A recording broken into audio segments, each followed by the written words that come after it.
The thing that I miss the most is just those conversations and the way that we connected on that emotional level.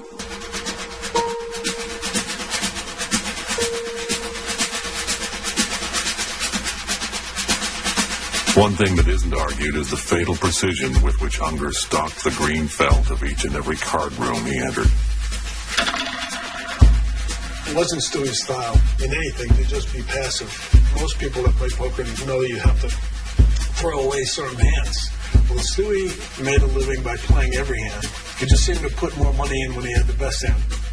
Boy genius, the gambling savant, or just a troubled drug addict. He was the face of poker, and even in death, he's still the face of poker. People constantly want to hear about him and talk about him. Whether it was cards or cocaine, Stu Unger attacked his canvas with the brutal madness of Van Gogh. And when his masterpiece was finally complete, he titled it with a simple question. Who am I? Who was Stu Unger? Really?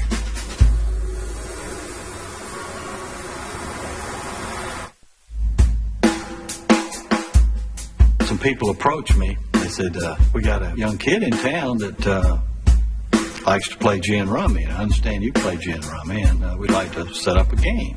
So I said, sure, I'll play. They bring in this little kid. This looked like he might have weighed 90 pounds. And he was so young, it was unbelievable. I mean, I couldn't believe that's the guy I was going to be playing. He was so small, we set the table up, and they put a Coca-Cola crate in his chair, and he had to sit on the Coca-Cola crate in order to be big enough to get up to the table. And naturally, he beat me out of 40,000. That was my first introduction to Stewie Unger.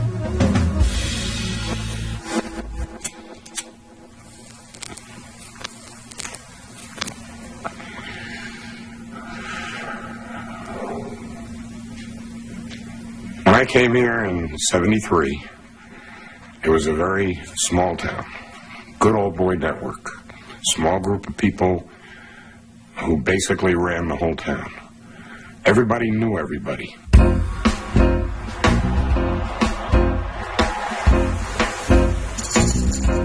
Las Vegas in the 70s. Sin City was in transition. The Rat Pack no longer ruled the Strip, and the economic boom of the 80s had yet to begin. Everything was cash. Cash or comes. Nobody that I knew of paid by check. Nobody that I knew of used credit cards. Everybody paid by cash. Everybody had cash. The perfect place for someone whose only understanding of 9 to 5 is how it might bookend an inside straight. Stu Unger rolled into town in 1974 and was immediately at home. He looked like a baby. Had a baby face. He was very hyper.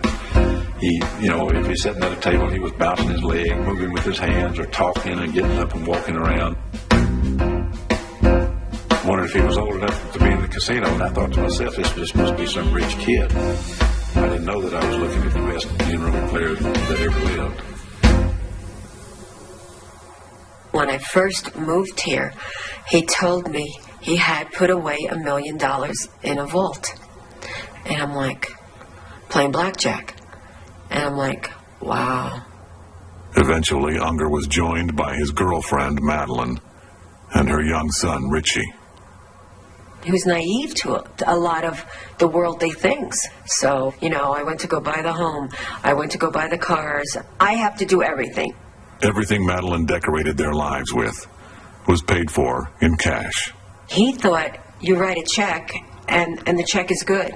He didn't realize you have to go in the bank, put the money in the bank, for it to be good. Stuart Unger, gin player. What do you think about Stuart? I think Stuart has what we call card sense. So he shows up in 1980 and plays in this World Series of Poker. This was only the second poker tournament he had ever played in before. He had played 5 gin rummy tournaments up to that point and had won 3 out of the 5. He got 2 threes, Johnny. Yeah. When he entered, it was kind of a lark, that it wasn't really serious. Out of a field of about 100 people, they made him 100 to 1.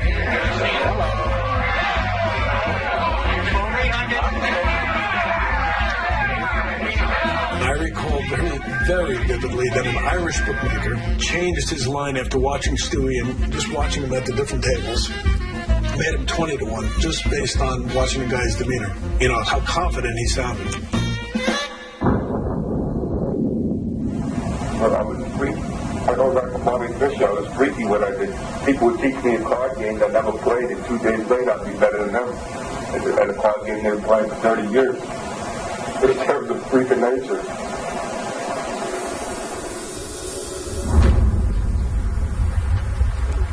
Barely 26, and Stu Unger was already a high roller. The confidence, the attitude, the ability, the qualities that became legend were born on the streets of New York's Lower East Side. His father's name was Isidore Unger. Isidore owned a bar on the Lower East Side of Manhattan.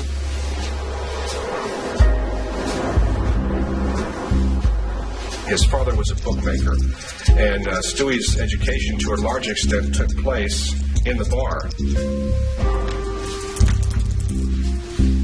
Bars were hangouts for legal and illicit things, too. Bars were where the wise guys hung out, and then there was a local bookmaker and numbers runner. It was just a place to hang out.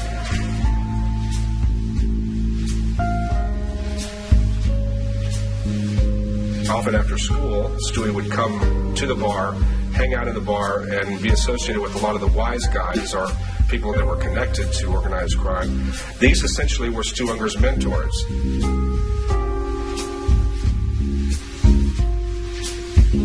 Stewie, by the time he was 7 or 8, was actually doing some of the books for his dad, which is a really remarkable thing. Stewie ends up being, in a sense, the kid bookmaker of the joint.